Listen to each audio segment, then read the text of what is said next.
कोणत्याही कंडिशन्स या योजना ज्यावेळी जाहीर झाली त्यावेळी लावण्यात आल्या नाहीत.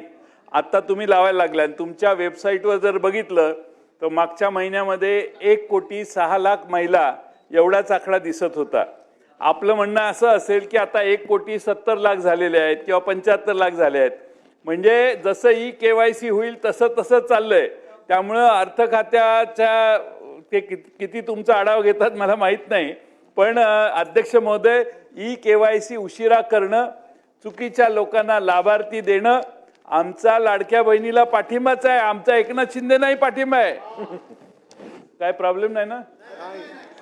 बघा, त्यामुळं सगळ्यात राज्य सरकार तुमचं येण्यात फायदा झाला लाडक्या बहिणीचा. पण 1 नंबरचा आमचा माणूस 2 नंबरला जाऊन बसला, हा तोटा महाराष्ट्राचा मोठा झालेला आहे. त्यामुळं ह्या ई-KYC व्यवस्थित केल्या नाहीत यासाठी तेव्हापासून ज्या मंत्री महोदय होत्या त्यांना जबाबदार धरलं पाहिजे. आणि हे सगळं जे झालेलं आहे ते माझं पूर्ण होऊ दे.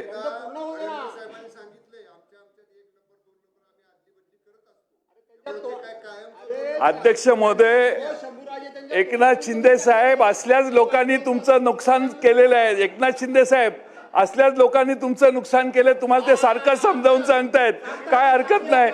1 नंबर हा 1 नंबरच असतो. 1 नंबर हा 1 नंबरच असतो.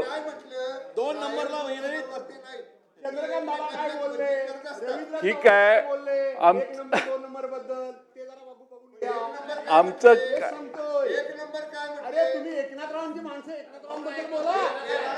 नाही अध्यक्ष महोदय, माझ्या मला संरक्षण द्या.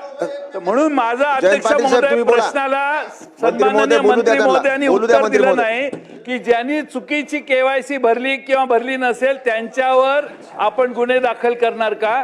आणि दुसरा प्रश्न म्हणजे अध्यक्ष महोदय, या योजनेने गिरीश महाजन साहेब या योजनेने काय परिणाम झाला तर तुम्ही सगळे इकडे येण्याच्या म्हणजे झोल्यात होता पण तिकडे गेला.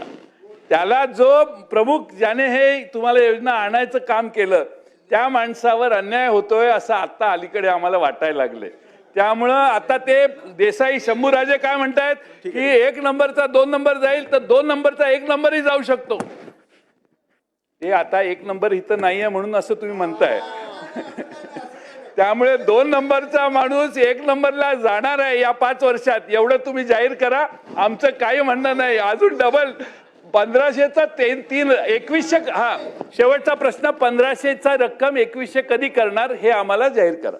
सन्मान्य सदस्य.